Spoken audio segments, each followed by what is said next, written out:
Hi Not Board Gamers, and welcome back to Not Board Gaming. I'm your host, I'm Mark. Now if you can see me behind this huge behemoth of a box here, you'll know that today's video is an unboxing video of this game.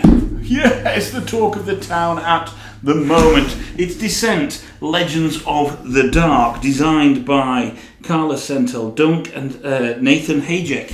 And there we go, look at that. You can see it's an absolutely huge box. Now, this game has just been released in the UK on the 20th of August, which is today's date. It's been out for, I think, maybe 10 days in the States and some other territories as well. So my copy has just arrived, and it is a game which has absolutely kind of driven a wedge through the board gaming buyers and the board gaming public, because first of all, its cost, it's an expensive cost. The MSRP I think is about $175, which is very expensive. I paid less than that, obviously in pounds anyway, but still less than that in pounds to get my copy of this. And there are some promos, so some FLGs will provide you with some promos, some acrylic dials, and I think another couple of miniatures. I don't have those promos, unfortunately, because of where I got it from. So one of the things was the cost, and there will be discussions ad infinitum on the cost of this and whether it's worth it for people. Then the other thing is the fact that it's completely reliant on an app. And of course, as soon as you throw an app into a board game, you get people kind of screaming, pitchforks, kind of burning staves and everything, kind of marching up hills saying, it's got an app, it's not a board game, it's a video game. And then you get the other side saying, I don't care if it's got an app, that app does all the heavy lifting for me. It's still a board game. I don't care how you define this. For me, it's a board game. Just like Arkham Horror LCG is a board game, it's just cards, but it's still a board game. I define this as a board game, and that's the enjoyment I'm going to get from it. So I thought what I would do is, now I've got my still sealed copy, so I thought I'd take you guys through an unboxing and let you know what's in the box and let you see what you get for your $175. I am not obviously going to recommend anybody goes out there and spends $175 on a game. I spent my money on this and I'm quite happy because I played the first scenario at the UK Games Expo. I was invited by the guys at Asmodee along with a few others to play through the first tutorial scenario, and I'd gone from being really on the fence to having an absolutely brilliant time playing it, and it made me, as soon as I finished the scenario, went out and I did the pre-order there. So I have my reasons for buying this. Your reasons for buying it or not buying it are going to be whatever your reasons are. But let's move beyond that. If you've got any kind of notion or an inkling to understand what you get inside the box for Descent Legends of the Dark, then this video is for you. So without much further ado, let's take a look inside the box. I can lift it up because it's bloody heavy. Okay, so here you can see my still shrink-wrapped version and copy of Descent Legends of the Dark by Fantasy Flight Games. You can see it's a huge box. Even on the side we've got like kind of 1.5 hand spans by, and these are my hand spans, obviously not an official measuring device, but you can see it's a nice square big box, and on the back there's one of the scenarios being played out there, and your legend begins. The realm's oldest enemy has returned, and the stage is set for the next confrontation between Terranoth and the forces of darkness in Descent Legends of the Dark, the definitive dungeon crawling board game for 1 to 4 players. Of course, yes, you can play it as a solo player or up to 4 characters. And here you see you've got the minis, you've got as I say, a scenario kind of semi-set out there, and talk about interacting with 3D terrain on every map. It requires the free digital companion app. We know that, and there's the list of components which I will not go through. So that is the box. Let's cut off the cellophane and see what happens. Yeah? See what we get inside. So let's have a look at this. Sorry, just knocked my light. Well, first of all, I think you'll agree that I think the artwork is really good on the box. It reminds me a little bit of Diablo, the video game, but it looks really cool on there. I kind of like that a lot. So let's lift the lid off. Now I do know that the box is a 2-part box, and I think I'll explain why in a bit. So there we go. There's the nice kind of artwork on Descent, Legends of the Dark. Okay, first thing we're going to see is the books. So we have a Learn to Play book. I'm going to move this away so we have a little bit more space on here. We have a Learn to Play book. Here we go. This is the rule book. But when I was playing it, it seemed fairly intuitive. I think there are some edge cases and a lot of the index are on the app itself. I had a quick look through the rule book when I was playing it at UKG, and it seemed okay. It seemed kind of fairly well set out, but I think, as I say, you're going to have to reference the app for a number of edge cases. And there are 30 pages, including some clarifications in there, and then a quick reference at the back. We also have a lore guide for anybody not familiar with the world of Terrinoth. There we go, Terrinoth, the Land of Wonder. There's a little lore guide and some cracking artwork on there. And we do know that the artwork has been a little bit divisive for this. I really like it. I even like the Iggy Pop type character, the elf. There we go, there's dwarves, there's dragon hybrids, catfolk, and a map of Terrinoth there. And then more importantly, of course, we have how you are going to build up your terrain. And some of the miniatures, but mainly it's going to be about building the terrain. Now, you only build the terrain once, and you build them. You create the maps as you go along in each scenario, so you get pieces of the terrain out. When you build the terrain, it's going to store in the box, and I'll show you where in a wee while. So we've got a couple of trays of miniatures here. So let's. I've lifted that right off there. So let's have a look here. What do we have? And I know from when I played the tutorial scenario, the quality on the minis is really, really good. Here we go.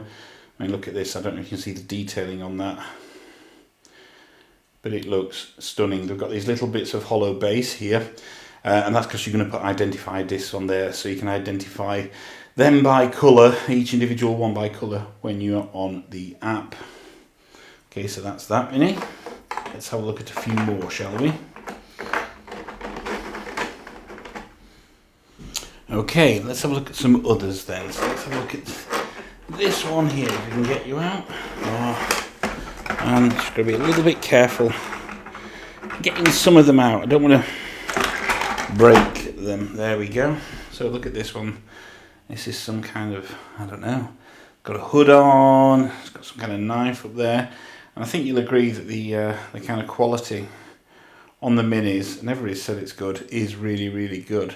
I think if you enjoy painting minis, then yeah, I think you're going to really enjoy this particular game. Let's pick another. Oh, what's this thing here? Okay, so we have some weird kind of wolfy dog thing. And again, some exceptional quality. They're quite light, the minis, but that's because of the hollow base. Where you're going to put the you're going to put the kind of identifier discs. Here we go. Let's get this guy. So the brown ones are obviously the bad guys. There are some grey ones as well. So that's one of the minis trays. Let's have a look here at this one. So this is another minis tray, and this is this is a bigger mini. Yeah. So let's just go in here, if I can. There we go. Okay. So this looks like a mini that you have to put together when you want to use it. So again, it's a nice kind of very good size mini, and look at the quality of the detail on there. That looks very, very, very good. Some great horns on there. That obviously goes in like that, and then the wings, I bet, will clip on the back, which would make perfect sense, wouldn't it? There we go. So yeah, the wings are going to go on the back, just there, thusly, maybe, yeah, thusly. That's the bit just there. And there we have the full mini, just there.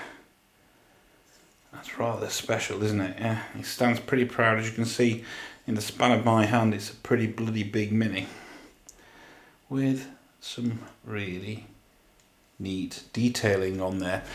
So that's some of the minis. We have yet another tray of minis. So that there. So what have we got here then? We got This big brute and bruiser of a guy. Look at that big rock shield. Armour on there. Very tiny head. Tiny head. Oh, look. A broken leg there. That looks great. That, I mean, that's meant to happen. It's not meant to. It's not just a gap in the in the model. That's actually meant to happen on there. Yeah, that looks really cool. Let's have a look here. It's some kind of, I don't know, witchy type spell casting. Oh, look at that. It's two of them. Right. Okay. So there's 1, 2 there. Look mischievous, them, don't they? These little kind of Illuminati eyes over them as well. Really, really nice detail. And as I've said all along on this, I think the quality of the minis is really, really good. Let's look at some of our heroes then, shall we?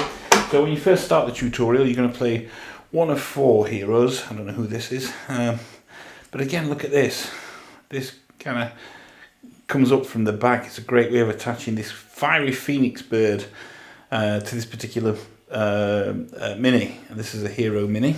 Okay, and we have this guy. So this is the one, he was a dragon and he had his wings ripped off, so he's got his arms all bandaged up, as you can see there. I think is he Verix, that one? I can't remember the name of them. This is the guy that I played when I played the tutorial mission at UKGE. It's the Iggy Pop looking elf. Iggy Pop. Anthony Kiedis from Red Hot Chili Peppers, whatever you want, that's that. Okay. Yeah, we have, I think this one is called Cyrus, maybe. She's some kind of, I don't know, wizardy elemental thing with some good armour. And here we have this doohickey, which it looks like a cat person with a massive kind of metal claw attached to them. But again, if you like minis, you're going to enjoy the quality of these minis quite a lot. So, let's not get too bogged down in the minis. Okay, let's go back to the game itself. And here, now we're taking the minis out, we have stacks and stacks of cardboard. And as you can see, it's very, very thick board. And these are all the kind of tiles that you need and all the scenery that I'm going to spend kind of some time making up later today. But once it's made up, what do? Well, you don't want to tear it down all the time. So we'll explain how this box works in a wee while. I'm not going to open these at this stage. I just want to keep them protected until I'm ready to make them. But you can see you've got these tiles here. You've got some tokens and then stuff, more tiles or stuff where things are made. I think this is the bone dragon here. You've got fatigue tokens. And there are 1, 2, 3, 4, 5, 6, 7, 8, 9, 10, 11, 12 or 13 very, very thick sheets of cardboard there that I will spend making later. Next thing up, some dice. So these are the dice, and these are what you roll. Obviously, for carrying out your actions, for attacking, for searching, etc. They've got a number of successes on there. They've got a number of charges on there as well, and also a conversion figure. So I think the die rolls are, the stars are a success. The pluses allow you to convert something into a success, and the charges, or surges should I say, allow you to activate each character's particular surge. And you roll those dice, you're going to be assigned those dice per character, and they tell you what you're going to roll there as well. Of course, from the perspective of the enemies, that's all handled by the app. So these are the kind of coloured bases that you're going to stick into your various minis, so just to identify them. So for example, if you look at, you know, I've got a number of this particular mini on the board, you would put one of these in place, I think, yeah, and that would identify it as the yellow one on the app, so you know which one you're attacking and which one to take off the app, so you can help track them, and that's a really cool way. I think Fantasy Flight have played with various ways of actually tracking different colours on there. There's also that, which must be for who knows. Right, cards. So they come in baggies, and these cards here, there's a nice card stock, nice linen finish, and we have various cards here. So of course we have turn cards, we have some scars cards here. After you flip a card, heal 1 damage and then suffer 1 fatigue on that card and 1 on one other card as well. And cauterization, it says here, after you flip a card, heal 1 damage, and suffer 1 fatigue. So there's a few of those scars cards. Then we have some skill cards here. So we have Risky Design, While the Iron's Hot, Pouch of Stardust, Can't Keep Me Down, Restoration, 1 fatigue before you interact, and heal 1 health. And these are double-sided as well. Then we have more skills cards here, so these must be kind of upping the skill. So we have a 2 fatigue, then we have 3 fatigue here. Do we have more? Yes. More 3 fatigue. More 3 fatigue there, so 2 XP. So these cost different XP, 1s and 2 XP. I get it. They're all character dependent, so these are particular skills for each character. That's why they are different colours. There we go. Yeah, so they're all character dependent. Each one is individual per character. Okay. What else do we get? We get these cards, which are items. So we got Armour Heavy there, Dusk Plate. During your or an adjacent hero's defense, add 1. And that's the conversion, I think that. During your or an adjacent hero's defense, add 2. So these are double-sided. You get to do various things.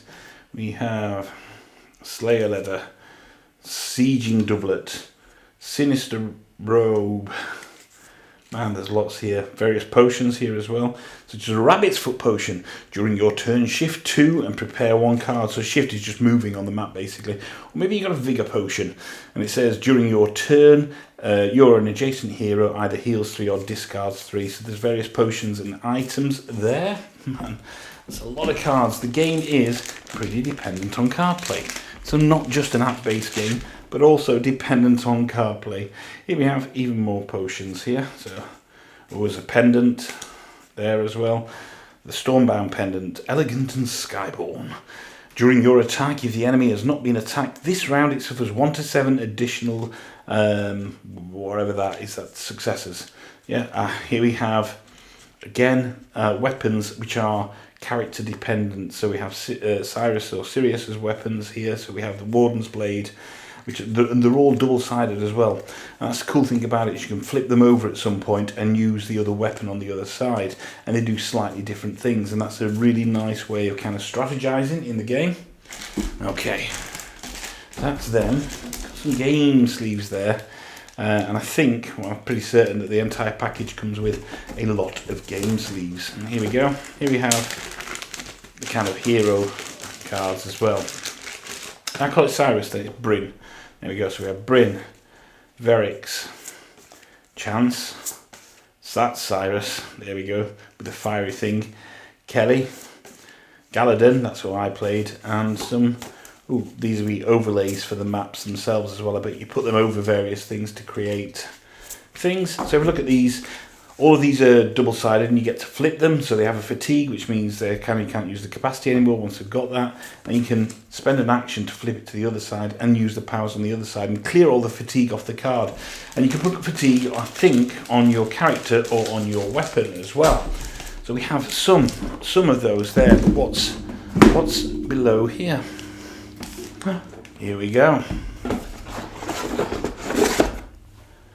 We have a well. Because in this well is where you're going to put all of your terrain when it's fully made up. That's right, you're going to put all of your terrain in the well when it's fully made up. And that way, you only actually make the terrain once and it will all store there. Of course, being Fantasy Flight, you still have the slightly crap double cardboard thing that goes in the main part of the box, which most people will throw away and find their own way of storing their cards and their dice and the various things that have to go in there. And then so the terrain goes in the bottom, everything else goes in the top along with the minis, and then it closes up, and that's when you get your full package of Descent Legends of the Dark. So if I'm not going to put the minis back in just yet. There we go. You can close that up, and you can see that's the full scope of everything that you get physically for Descent Legends of the Dark. Now, people are obviously going to say, hey, that's not worth a lot, that's not worth 175, but let's remember there's an app that had to be developed to work this game, and app development costs a lot of time and a lot of money. I'm still not justifying a full $175 MSRP, but the app that you don't see from a physical perspective will absolutely go some way towards kind of the costs of having a $175 game. So that's everything. Fantastic minis, really nice card quality. Looking forward to making the scenery, and really looking forward into diving into my first game of my copy, which will be the tutorial scenario again at some point this weekend. And there we go, Not Board Gamers. That's it. That's everything, as I say, that you get inside the physical box of Descent Legends of the Dark. Obviously, the box has a lot of empty space at the moment. Once I've made up that scenery, that's going to fill up quite a bit of this space. And I think, price-wise, you look at $175 MSRP now. Obviously, I didn't pay that, didn't pay near that, but yeah, it's still expensive no matter what you pay for this game. Nobody's getting a true bargain with this game. I can't say as to whether this game is worth it for you. You will make your own mind up from seeing gameplay videos and reviews and obviously other people's opinions. You've seen the quality of the minis, you've seen the quality of the cardboard. It's still a lot to pay out for. I say do not negate that app. Apps cost time, apps cost money, not only to build, not only to create, but also to maintain as well. And a portion of what you're playing is going to be going into that continuous app development there for the game. So thank you very much for joining me on this journey through what you get in Descent Legends of the Dark. This is Not Board Gaming. My name's Mark. Please check out our other videos. Don't forget to like and subscribe to the channel. And one final thought. If you can't find anybody else to play with, there's nothing wrong with playing with yourselves. Until next time, bye-bye.